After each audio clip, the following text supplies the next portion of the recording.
Sir ಈಗ ನಾಯಕತ್ವ ಬದಲಾವಣೆ ನಾನಂತರೂ ಹಾರೈಸ್ತೀನಪ್ಪ. ಸರ್ ಈಗ ನಾಯಕತ್ವ ಬದಲಾವಣೆ ವಿಚಾರ ಇದೆಯಲ್ಲ ಸರ್, ಇದು ರಾಜಕಾರಣಿಗಳ ಮಧ್ಯೆ ಇತ್ತು, ಇವಾಗ ಇದರಲ್ಲಿ ಸ್ವಾಮೀಜಿಗಳು ಕೂಡ ಎಂಟ್ರಿ ಆಗಿದ್ದಾರೆ. ನಿನ್ನೆ ಒಕ್ಕಲಿಗ ಸ್ವಾಮೀಜಿ ಅವರು ಡಿ.ಕೆ. ಶಿವಕುಮಾರ್ ಅವರು ಸಿಎಂ ಆಗ್ಲಿ ಅಂತಾರೆ. ನೋಡಿ, ಯಾವ ಸ್ವಾಮಿಗಳು ಆಶೀರ್ವಾದ ಮಾಡಬೇಕೆ ಹಾರೈಸ್ಬೇಕೆ ಅದನ್ನ ಅವ್ರ ವಿವೇಚನೆಗೆ ಬಿಟ್ಟಿರ್ಬೋದು. ಅದು ಹಾರೈಸಿದ್ರೆ ನಾನೇನು ತಪ್ಪು ಅನ್ನೋದಿಲ್ಲ. ಅನೇಕ ಸ್ವಾಮಿಗಳು ಅವ್ರವ್ರ ಜಾತಿ ಹಿಡಿದು ಹಾರೈಸ್ತಾರೆ.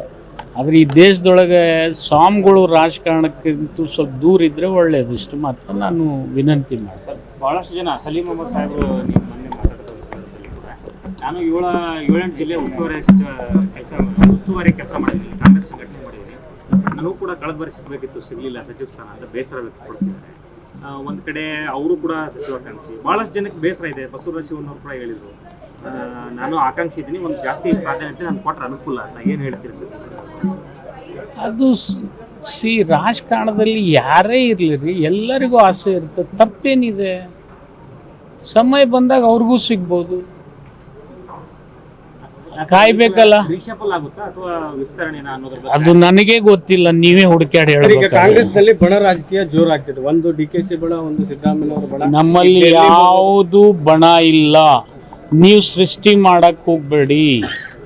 ನಾವೆಲ್ಲರೂ 140 ಜನ ಒಂದೇ ಇದೀವಿ. ಈ ಸಹಿ ಸಂಗ್ರಹಣೆ ಮಾಡೋದು, ಕುದುರೆ ವ್ಯಾಪಾರ ಮಾಡ್ತಾ ಇದ್ದಾರೆ ಅನ್ನೋಂಥ ಆರೋಪವನ್ನ ನಿಮ್ ಬಲ್ಲಿ ನೀವು ರಿಪೀಟೆಡ್ಲಿ ಕುದುರೆ ಜೋಶಿ ಅವ್ರು ಒಂದ್ ಸ್ವಲ್ಪ ತೋರಿಸ್ಬಿಡ್ರಿ. ಒಂದ್ ಸರ್ತಿ ತೋರಿಸ್ರಿ ಯಾರು ತಗೊಂಡಿದ್ದಾರೆ.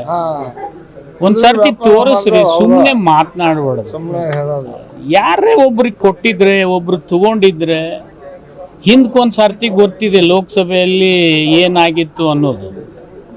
ಅದು ಕೊಟ್ಟು ಸಿಕ್ಕಾಕೊಂಡಿದ್ರೆ ಅದನ್ನ ಮೊದಲು ತೊಳಿರಂತೇಳಿ. ಜೈಲ್ನಾಗಿದ್ದವ್ರನ್ನ ಭೇಟಿ ಆಗ್ತಾರೆ ಡಿ.ಕೆ. ಶಿವಕುಮಾರ್ ಅವರು. ನೋಡಿ,